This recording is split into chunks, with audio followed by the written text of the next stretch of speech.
Flyers training camp schedule and rosters put out today. 6 goalies listed, 4 signed to contracts, 1 on ATO, 1 on a PTO. A goaltender signed to a contract not listed, Alexei Kolosov. He ain't coming. I ain't going to be there. He's definitely not coming. Yeah. So we have Bjarnason, Ersson, Fedotov, Peterson all signed and all signed and on the roster. Sam Hillebrand is on an ATO. He was a rookie camp. He was the other goalie. He was. He played the second and third on Saturday in the rookie game. And Eetu Makiniemi is on a professional tryout. Maybe Briere is just doing a good job of positioning, like, oh, yeah, man, he wants an NHL job, and he hasn't earned it, so he ain't coming. Is that what it just sounds like? He wants a spot in the NHL. There seem to be leaning away from, oh, he didn't like Allentown. He didn't have any friends on the team. And it's like, yeah, he wants to play in the NHL, and we don't think he's ready for that yet, so too bad. Well, so yes and no. So it was very noteworthy, I thought, that this is the first time that Briere and the Flyers, and they have been in contact with Kolosov and his camp over the last few weeks, to be sure. This is the first time they gave something remotely resembling an actual reason beyond just, well, we don't know.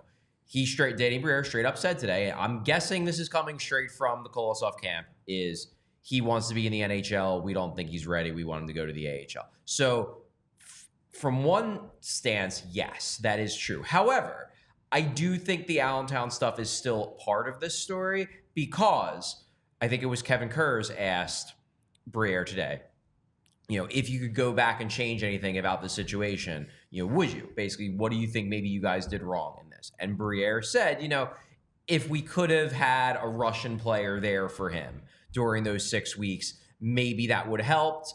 He basically said, look, it's not easy. I've made this point on the show. The thing with Russians is that they, generally speaking, would rather play in Russia, like that, rather than be a career AHL. Yeah, it's like, well, if they get sent down or whatever, they'll do it, but they're not going to sign an AHL contract rather than go play in the KHL back at home. So it's hard to find Russian speakers to be on your AHL team to just be Kolosov's buddy. But Briere's like, look, maybe we could have done that. So I think that was probably part of it. It might be both. It might be, hey, if he had showed up and was happy in Allentown, maybe he'd go. And he'd be like, yeah, I'll stay down there for a year. But maybe he showed up, wasn't happy, and now he's like, well, I don't like it there. I'd come over if I'm going to be in the NHL, but if I'm not going to be, I don't want to come over because I didn't like it there. Yeah. So I think it's probably a little bit of both. What I always try to see it from his perspective. But what bothers me about this is, he is kind of blocked this year. He had as good of a chance as at least Fedotov, if not both guys, to be in the NHL in 2025-26 if he had a great showing in Allentown or if Fedotov, just wasn't that good. I know that they gave Fedotov this contract. It's like, wow, it's a 2-year deal, and look at the money he's making. He's making considerably more than Ersson, who the coach or the GM just said Ersson's the number one. Yeah. We hope that Fedotov basically does what Ersson did in those November, December when it was, oh man, maybe we should split the starts 50-50, here. Hopefully he pushes, but going into the year, Ersson is the number one. Yes. That said, with Fedotov, they gave him the contract. He's not waiver exempt, but it's basically waiver protection if he sucks. And I think they're going to ride him this year, and I think they would have just to find out. Yeah.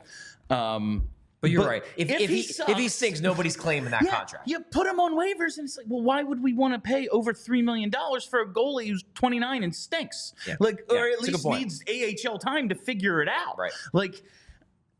A year from now, Kolosov would have been in a better situation than when he signed his ELC because there was at least one goalie spot taken. Mm-hmm. Carter Hart, when he signed that ELC, was the number one goalie and was going to remain the number one goalie, barring what happened. There could be 2 goalie spots in the NHL opened a year from today. Yeah. And if you're unwilling to stick it out in the AHL for a year, I actually kind of side with the Flyers on this one. Do you really? the Cutter situation, we'll get to like the comparison here in a bit, but like the Cutter situation, I believe, yeah, maybe he's an a-hole and it was never going to work, but they probably could have figured something out to handle it better, and we could still have Cutter Gauthier in this organization. It's probably 50-50. I feel like this is on Kolosov, man. Like, do your job. Show up to work and earn it, you know? Yeah, are you blocked a little right now? Sure. Also, the Flyers haven't used less than 3 goalies ever. As any team, like, yeah. And Briere said that you were gonna play at some point. Yeah. We have no idea what Fedotov is. Sam Ersson, what happened last year? We overworked him. They carried 3 goalies through like Christmas last year. That's true. You were gonna get a shot, and if not this year, they can't bring up Cal Peterson after what they did. Like, he is just riding out the contract, man. You can't bring him back into this locker room after the way they threw him under the bus last year. Yeah. Like, oh yeah, he stinks. He's cut again. With this coach, no, it was him. He's the 3rd goalie in the depth chart. You were going to get a shot. You weren't willing to ride it out. I realize, yeah, it's not the best situation, but like making the NHL shouldn't be easy. You're not. If he was like Fedotov, we talked about his resume. I know it's just really bit like he was one of the better goalies in the league. Won a medal. What was it? A silver medal. Won their Stanley Cup. Right. The Gargarin. I don't know how to say the Gargano Cup. Yeah, the Gargano Cup. Whatever the hell the thing's like. He had a resume that it's like, yeah, you're gonna come over, and also you're old. You need to play. Like, what do we get out of playing you in the AHL at this point? We got to figure out if you're an NHL goalie or not. Boom. Kolosov, you're 22, man. Like, goalies don't play in the NHL at 22. It's not a thing. I don't understand what his gripe is other than, yeah, not for me in the AHL. And if that's the case, what are the Flyers supposed to do about that? Yeah, I mean, it's interesting that you're coming down on the side of the Flyers. I am more of the opinion that the Flyers cannot keep doing this. They can't keep having these problems with prospects. They're going to rebuild. This is a rebuilding team. They have told us we are rebuilding. We are stockpiling assets. We are adding draft picks. We're going to be bringing more prospects into the organization. And now in 1 calendar year, 2 of their top 10 prospects have basically been like, yeah, we totally disagree with what you're doing. We don't want to be part of this. I don't know if there is a hard, fast connection, but I do think there is a connection in that the Flyers need to stop this from happening, and that it's on them to figure it out. Because in the end, this is a results-based business, okay? It's a results-based business, and the result is 2 of their top prospects in a rebuild both are like, now we're good. This seems like something that is fixable. Like, compare this to Michkov, and you've made this comparison as well. They showed up to the airport. They carried his bags. They have 2 Russians on the team. Like, I don't know if Igor Zamula is still a Philadelphia Flyer if Michkov is here. I don't know. But Michkov is here, and Zamula is staying here. Fedotov, I think, honestly, part of that thing was to have another guy for Michkov. Once they started to get a read that, hey, you know, maybe Michkov can get out of this contract early. All right, get Fedotov over here. I think that's part of it. The Flyers, it's not that they couldn't have laid out the red carpet for Kolosov. It's not that they couldn't have found a friend or whatever, you know, on the team, somebody who knows Russian, maybe not a Russian, at least he speaks Russian, somebody who's, you know, has the language ability to speak the language. They could have done a better job. I don't think it's that the Flyers screwed up exactly, but it's that this is an organization that has the resources to do more. Sure. And in the Kolosov situation, they didn't do enough more, if that makes sense. I guess my issue with it is that there was never any indication prior to them not doing enough that they weren't doing enough.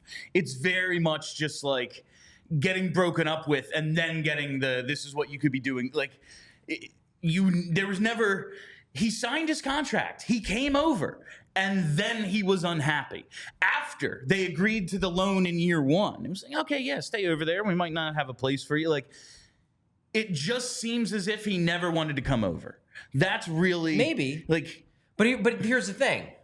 Why, and this is why I find it very interesting that you are taking the Flyers side on this.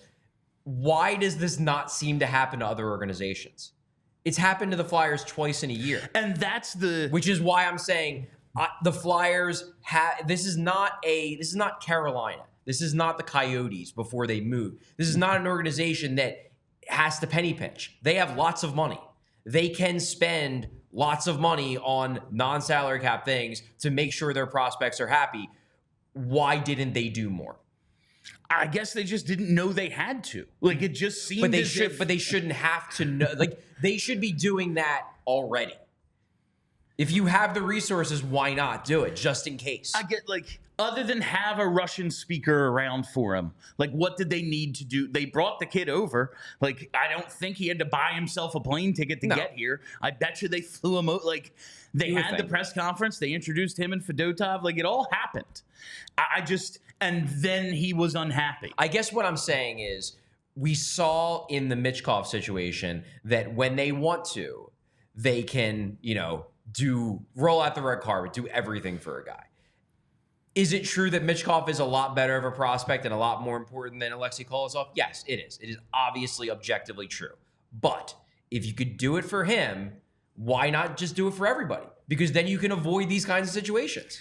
I just don't think that's what it was. Like, to me, and combining this with Cutter, and the difference is Cutter never signed a contract. Right. Like, Kolosov is under contract and legally can't play anywhere else. He's supposed to be showing up for work and just kind of isn't. That, to me, is on him. Mm-hmm. But it is an issue that this has happened twice. Yes. I will say, and this is one thing, again, I kind of side with Briere on. These are two guys who had little to no exposure to the organization and just from the outside, like, we're good. And we just keep seeing players choose to stay. Like, Travis Sanheim, after they told him, like, yeah, we're trading you. You're gone. His no move or his no trade kicked in. And he was like, I'd exercise that if you tried to trade me again. I'm not going anywhere, even though the coach doesn't like me and sat me in my own hometown. Even though the team fucking... Sure did do that. Damn, I did it. Sorry. Even though the team freaking stinks, like, I'm staying. It happened. You see, Travis Konechny, I don't know. I think he could have got more if he hits free agency. Now players we know they hate moving. We know they hate insecurity. Like, they just like to have their contract and be where they are. Yeah. I get it. But if he hits the open market, I think he gets more, or at least the same. And maybe he goes to a team that's going to be in the playoffs less than 3 years from now. Like, we keep seeing dudes choose to stay. Not to mention, if you stay here, you are automatically on the short list for front office jobs. Like, you have a job for life somewhere if you're a Philadelphia Flyer for, like, damn, Keith Jones wasn't even here that long. Like, he was here a couple of seasons. He is now, and then he became a broadcaster, and then he became the president of the freaking team. It seems like they have a pretty good organizational infrastructure once you're inside. Mm-hmm. These outside problems, they clearly are, like, something is amiss. Yes. Because you're right. And I think that's my point. You're right. This doesn't seem to happen to other teams, not nearly as much. Especially twice in a couple of months. Yes. That is inexplicably ridiculous. But I just don't see the connection between the two other than it happened. Right. You're being very charitable. I'm actually surprised. I wasn't expecting you to be this charitable to the Flyers. The Cutter thing, I do kind of blame on them. I think they did a great job of handling it. And they did a great PR work. Yeah, they did great PR work handling it in the immediate aftermath. And hopefully Jamie Drysdale is that dude, and we can all forget about it, and it's fine. But they probably could have done more to handle that situation. I just don't see, like... Yeah, Matvei Michkov is the favorite to win the Calder. Kolosov was 43rd in save percentage in the KHL last year. He's some guy. They believe in him. Yeah. But he's just some guy. His 907 was 43rd. That's without a games played filter, but 43rd in the KHL. This year, although it's only 2 games, for comparison's sake, Zavragin's at a 930 for Sochi. He's doing just quite saying, good yeah, for a really bad team. Yeah, for a really bad team. And it's like, oh, well, maybe he's just facing a lot of shots. The other guy, who was a 5th-round pick for Columbus in 2022, he's played 3 games for Sochi. He's at 909. Like, he might not even be the best goalie in Russia for this team. Like, I guess they could and should just roll out the red carpet because they can afford it, and why not? If it's going to make everyone happier, sure. It's just like, I don't know, show up to work, bro. You signed a contract. Show up to work. It's fair. Here's another thing, too, that I do want to point out about this, and this is something that I talked about on the show, I think it was last week, and I still hold to this. If you're going to make the argument that this is Kolosov's fault, he has a sense of entitlement, he doesn't deserve to be in the NHL right away, and he's not willing to play in the AHL, and that's on him for being soft and whatever. Fair. I think it's a fair opinion to hold. And if you want to make the argument that Cutter Gauthier, he just isn't a good character guy, he has a big ego and he wanted to be coddled, he wanted to be told how great he was and that we desperately need you and all that stuff. Okay, maybe that's the case. He hasn't told his side of the story. That's a possible explanation. Why aren't these red flags coming up in the pre-draft evaluation? Why do they keep picking these guys? If this isn't the Flyers' fault, why aren't you recognizing that these guys are problems before you spend draft picks on them? And I think that might be the most fair critique is like, all right, maybe these are totally different situations but like, you do need to then do a better job of figuring that out. And this is picking them. And this is where I go back to resources. Like you're the Flyers. You got Comcast behind you. They're throwing gobs of money at everyone that ever laced up the skates for you. Maybe spend a little bit more on a private investigator to look into these guys. You know what I mean? Like you have the resources. Like, where's your big dom? Make a bigger dossier of these guys before you take them. You have no, you're not Toronto, but you're the next tier down. You got a lot of resources. Use them so that you're not wasting 3rd-round picks on guys who 3 years later decide they don't want to come over. I realize they're not Toronto because it's like, that's like Maple Leafs Incorporated, Fair. So it's not the parent company, it's the company. But if Comcast wanted to, Comcast has more resources than like the United States of America. They could probably build an equal army if they were willing to pay to do. They could do this. They built one tower in the center city, and then 3 years later, you're like, nah, we want a taller one. We're gonna beat ourselves, damn it! Like they single-handedly ended the championship drought by putting Little William Penn up there. They can do anything. I do think that's a fair criticism. I just show up to work. Kolosov's gripes to me are like, I sign a contract with PHLY for 2 years. Mm-hmm. And they tell me your job is to come into the studio every day. 5 days a week, you have to come into the studio.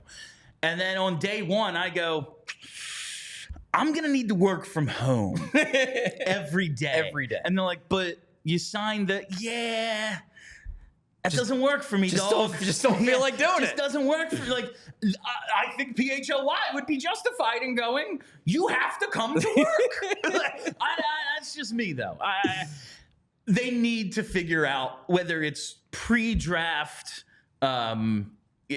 research or whatever, or it's the way they treat the guys once they have to figure out a way to stop this from happening. Yes. Because maybe more than anything, it's like other players are going to go, well, clearly dudes don't want to go there, so maybe I don't either. And then that's the only thing they ever think about the Flyers and don't give them a second thought. And whether that's draft picks or free agents or guys waiving clauses to get here, they're going to need those things to happen in order to reach the Stanley Cup one day.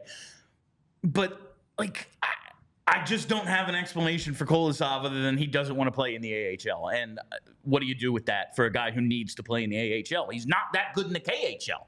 Wait, you're going to throw him in the net here? No. Sorry, that's not the way it works. Yeah. By the same token, though, and this is something I did include in my column, does this, now that we know that one of Kolosov's big issues is he wants to play in the NHL, does it make you think less of the decision to bring Fedotov over? Given the fact, Fedotov is older. even if this goes really well, and Fedotov is an above-average NHL goalie, he's not going to be around for a decade. No. That is a present-day, win-now type of move. Maybe he could be the goalie for 3-4 years, but he'll be in his early 30s pretty soon. If by signing Fedotov, you lost Kolosov, was it worth it? This is where it's like, I know I've told them they need to be more like Vegas. Like, stop saying, well, man, he gave us everything, so we gotta just treat him right, even though it's like, oh, should you be allocating your resources this way? Like, no, Vegas has been through how many coaches, how many GMs, how many goalies? Like, they don't care. They just let Marchessault go. He won the Conn Smythe. Like, they do need to be a little more cutthroat. But that kid's situation is just like, how do you? So you can come, and now we're gonna tell you no after all that? Like, yeah, maybe it was the wrong move. I just can't be like, oh, they screwed up bringing this kid over who they thought they had 2 years earlier, and then like on his way got arrested and sent to the military in active war. like it's not like he was in the National Guard on like every other weekend or something. Like, he's on an aircraft carrier for a country that's at war, and then works his way back to be able to play in the KHL again, and now he can come fine. I just, maybe that did cost them, but also Kolosov knew that when he signed. I'm not sure. I truly do. Because it all happened at once. It happened around the same time. I don't know how much he knew. I don't know how open the Flyers even could have been with Kolosov about the nature of the Fedotov, because they kept that Fedotov situation very, very quiet because they didn't want to screw it up, because obviously there's geopolitical things going on there. He got literally pulled out of an ice rink a year earlier and thrown onto an aircraft carrier. So they didn't want to get him in any more trouble by getting it leaked. But I don't know if they told Kolosov, by the way, like, you're not the only guy from the KHL we're bringing over in the next like couple weeks. I don't know. And I guess it's when he then comes over and it's like, hey, what are you doing here? Yeah. And one guy's going to the NHL and one guy isn't. Maybe that could have played a part in it. Until we hear from Kolosov, I don't want to be like, well, that screwed it up. But yeah, maybe it wasn't the right decision. Maybe that is the turning point. And then if that did cost you a guy who and it's not like everyone's high on Kolosov. It's the organization that believes he's super freaking good and could be a franchise goalie one day. Then maybe you should have handled it different. I am willing to concede that part. Yeah, and I'm not even saying necessarily that, he didn't know that Fedotov was coming over and then he came over and he felt like he was lied to. I don't know. I'm not accusing the Flyers of that. What I'm saying is that you have a guy in Kolosov who apparently right now is saying, I want to play. I would come over if I had an NHL spot. But they don't have an NHL spot to give him because they attached themselves for 2 years to a 28-year-old. You know what I mean? And that's... Maybe if the spot was open, they wouldn't have given it to him anyway because they just think he'll be better off in the AHL and their opinion wouldn't have changed. But at least they would have had the option to think about it. Now it's like, where is he going to play? Like, I guess you could trade Erson, but... They like him a lot. They don't seem willing to do that. Yeah. He's like, they're coming in like, oh yeah, he's the starter. Yeah. It's very interesting situation. We all silly like the mayor.